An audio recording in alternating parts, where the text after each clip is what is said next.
Avez-vous déjà ressenti ce sentiment d'angoisse en réalisant que vous n'étiez pas préparé à quelque chose de vraiment important? Ce moment où vous découvrez que ce que vous pensiez être suffisant était en réalité loin d'être suffisant? Ce pincement au cœur lorsque vous réalisez que l'occasion est passée et qu'il n'y a pas de seconde chance. Ce que je vais partager avec vous aujourd'hui n'est pas une simple histoire biblique. C'est une prophétie selon laquelle Jésus a parlé directement de personnes comme nous vivant les dernières heures avant son retour. Et si vous êtes honnête avec vous-même, au plus profond de votre esprit, vous savez que nous sommes ces personnes. Vous le ressentez lorsque vous observez l'état du christianisme aujourd'hui, n'est-ce pas? Cette prise de conscience troublante qu'il manque quelque chose, que la plupart de ceux qui passent pour la foi dans notre génération manquent de l'huile brûlante d'une véritable préparation spirituelle. Jésus a raconté une parabole spécialement conçue pour ce moment de l'histoire, et elle révèle une vérité si frappante que la plupart des pasteurs évitent de la prêcher. La moitié des croyants, ceux qui se disent chrétiens, ceux qui vont à l'église et savent dire les mots justes, entendront la phrase la plus terrifiante jamais prononcée « Je ne vous ai jamais connu ». Il ne s'agit pas ici des incroyants ou de ceux qui rejettent ouvertement Dieu. Il s'agit des fidèles, de ceux qui se considèrent comme membres de la famille de la foi, de ceux qui pourraient être assis à côté de vous ce dimanche. Dans Matthieu chapitre 25, Jésus raconte l'histoire de 10 vierges attendant l'époux. À première vue, cela ressemble à une simple illustration des coutumes nuptiales, mais Jésus ne donnait pas de leçon culturelle. Il révélait la condition spirituelle des croyants dans les derniers jours, et chaque détail de cette parabole est un avertissement prophétique sur ce qui sépare ceux qui sont vraiment prêts pour son retour de ceux qui pensent seulement l'être. Ces 10 vierges représentent l'Église, toutes croyantes, toutes attendant l'époux, toutes attendant la même espérance bénie. Mais c'est ici que l'histoire devient un miroir reflétant la réalité dérangeante du christianisme moderne. 5 d'entre elles étaient sages et 5 autres étaient folles, non pas à cause de leur connaissance ou de leurs bonnes intentions, mais à cause de leur préparation spirituelle. Les vierges sages apportèrent de l'huile supplémentaire pour leurs lampes, tandis que les folles n'apportèrent que ce qu'elles contenaient déjà. Or, voici ce que la plupart des gens oublient dans cette parabole. L'huile n'est pas qu'un joli symbole. En termes bibliques, l'huile représente l'onction du Saint-Esprit, la relation intime et continue avec Dieu qui produit la maturité spirituelle, le discernement et la foi qui brûlent inébranlablement quelles que soient les circonstances. Les vierges sages avaient compris quelque chose que les folles n'avaient jamais saisi. On ne peut pas entretenir sa vie spirituelle sur la simple rencontre avec Dieu. On ne peut pas vivre d'huile empruntée, de prières empruntées, d'une foi empruntée ou de l'atmosphère spirituelle créée par les autres. Quand viendra le moment de l'épreuve, lorsque l'époux apparaîtra, vous devrez avoir votre propre huile, votre propre relation, vos propres réserves spirituelles, constituées au fil des années de recherche de la face de Dieu dans la prière, d'étude de sa parole, non pas avec désinvolture, mais avec ferveur, et de marche dans l'obéissance, même si cela vous coûte cher. Permettez-moi de m'arrêter ici et de vous poser une question qui pourrait vous faire battre le cœur, mais j'ai besoin que vous soyez honnête avec Dieu à ce sujet. À quand remonte la dernière fois où vous avez passé un temps prolongé en prière, non pas parce que vous aviez besoin de quelque chose de Dieu, mais simplement parce que vous désiriez désespérément sa présence? À quand remonte la dernière fois où vous avez étudié les Écritures, non pas pour gagner une dispute ou par devoir, mais parce que vous aviez soif de révélation? Si vous avez du mal à vous souvenir, ou si votre première pensée est de justifier votre occupation, votre fatigue ou votre épuisement, alors ce que je vais dire pourrait bien être le réveil que votre âme attendait. Écrivez ceci dans les commentaires et priez-en aujourd'hui. Saint-Esprit, remplis ma lampe d'huile fraîche. Votre honnêteté quant à votre condition spirituelle pourrait être exactement ce dont quelqu'un d'autre a besoin pour comprendre qu'il n'est pas le seul à reconnaître à quel point sa vie spirituelle est devenue sèche. Et peut-être, juste peut-être, ce moment de confession transparente devant Dieu marque-t-il le début de votre cheminement, de la Vierge folle à la Vierge sage. Ne laissez pas la gêne vous empêcher d'implorer Dieu pour qu'il vous remplisse de son esprit. Les vierges folles de cette parabole n'étaient pas mauvaises. Elles ne vivaient pas dans un péché manifeste. Elles n'étaient ni rebelles ni rétrogrades. Elles étaient présentes au mariage. Elles avaient été invitées. Elles savaient que l'époux allait venir et elles avaient même des lampes. En termes modernes, elles allaient à l'église, se disaient chrétiennes, participaient à des activités religieuses et croyaient sincèrement être prêtes pour le retour du Christ. Mais lorsque le moment crucial arriva, lorsque l'époux apparut à minuit, leurs lampes s'éteignirent. L'huile qu'ils avaient ne suffisait pas à les soutenir pendant la longue attente, et plus tragique encore, lorsqu'ils prirent conscience de leur pauvreté spirituelle, il était trop tard pour y remédier. Ils se précipitèrent vers les vierges sages, les suppliant de leur fournir de l'huile, mais voici l'une des vérités les plus inquiétantes de toute l'Écriture. L'huile spirituelle ne peut être ni partagée, ni empruntée, ni transférée. On ne peut pas vivre de la relation de son conjoint avec Dieu, de la foi de ses parents, de l'onction de son pasteur, ni de l'atmosphère spirituelle de son Église. Lorsque Jésus apparaîtra, lorsque la trompette finale sonnera, vous vous tiendrez devant lui uniquement grâce à votre propre relation avec lui, à votre propre préparation spirituelle, à votre propre huile.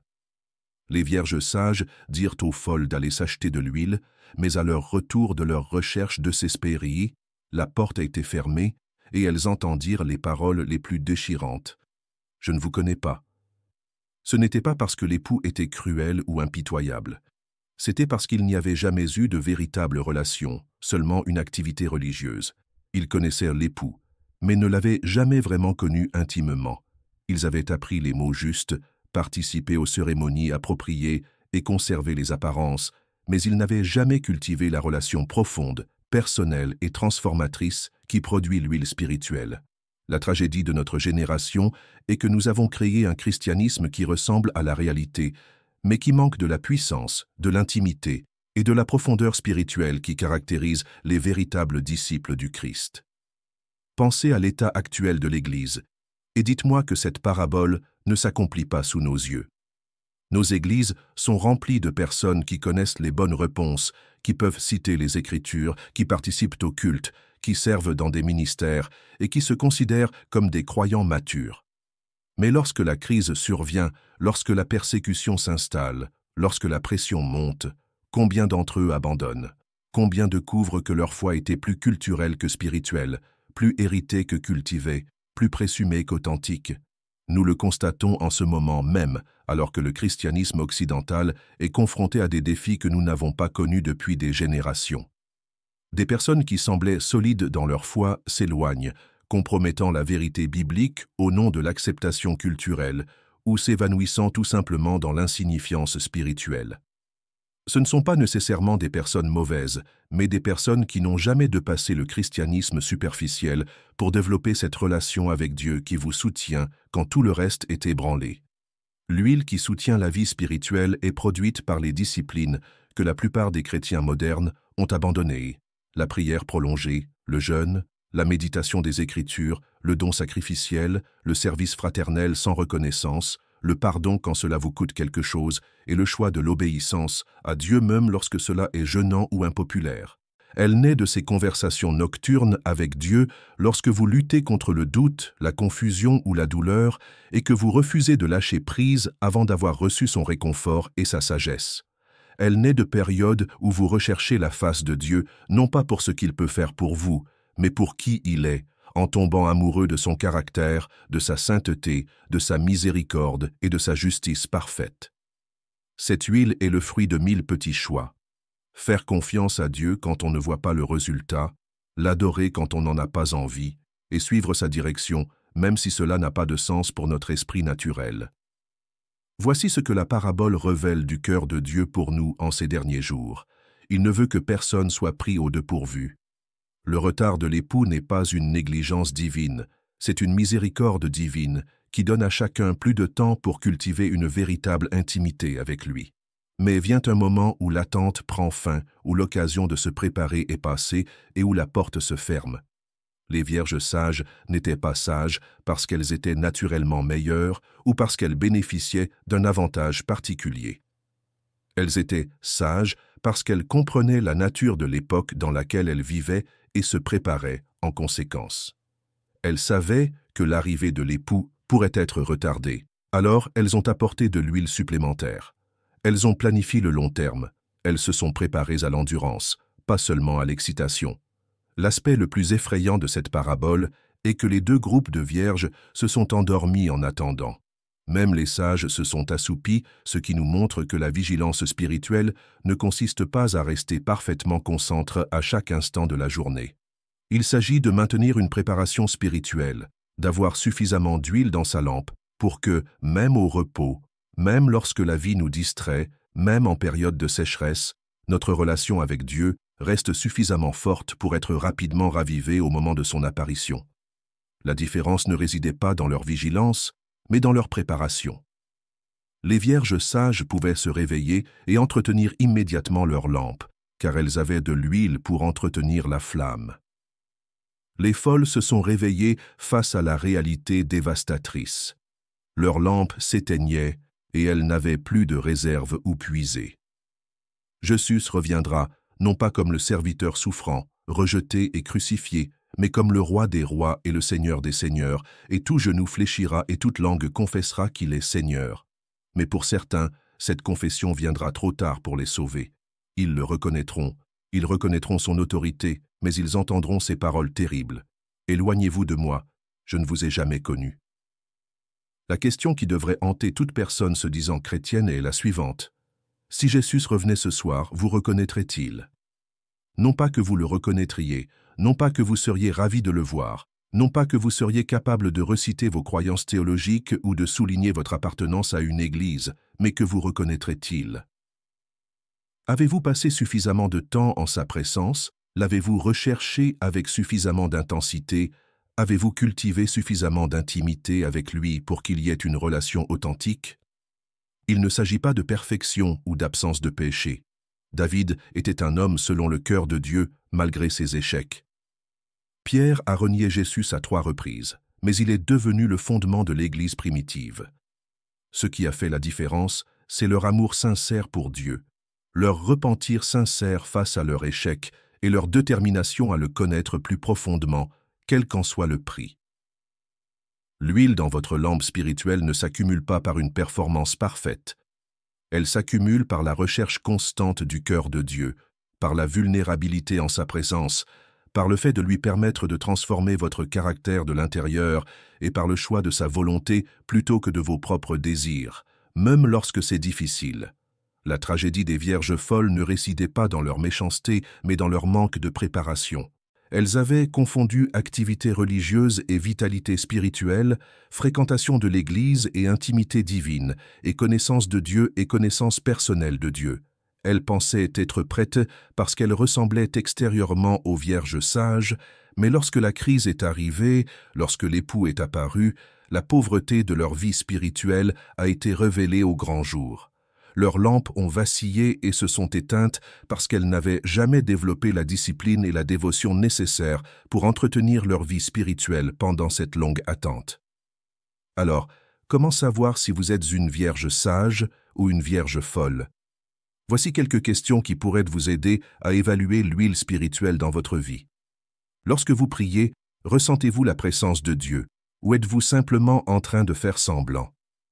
Lorsque vous lisez les Écritures, est-ce une révélation personnelle qui vous anime ou vous donne-t-on l'impression de vous plonger dans l'histoire ancienne? Lorsque vous adorez, êtes-vous en communion avec le Dieu vivant ou vous contentez-vous de chanter des cantiques? Lorsque les épreuves surviennent, vous rapprochent-elles de Dieu ou vous éloignent-elles de lui?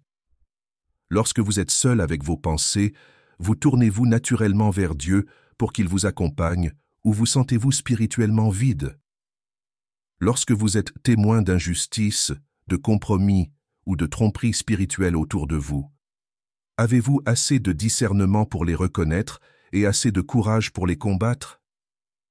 Lorsque d'autres personnes vous entourent, ressentent-elles la présence de Dieu dans votre vie ou pourriez-vous vous fondre parfaitement parmi les incroyants? L'huile de la préparation spirituelle ne se fabrique pas rapidement en cas de crise. Elle est le fruit d'années de dévouement fidèle, d'obéissance constante et de recherche passionnée du cœur de Dieu.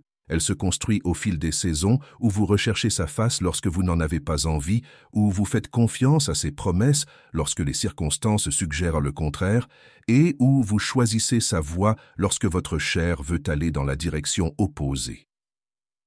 Elle s'accumule au fil d'innombrables heures de prière, de l'étude de sa parole avec le désespoir de celui qui sait que sa vie dépend de la compréhension du cœur de Dieu et de l'obéissance, même si l'obéissance est coûteuse.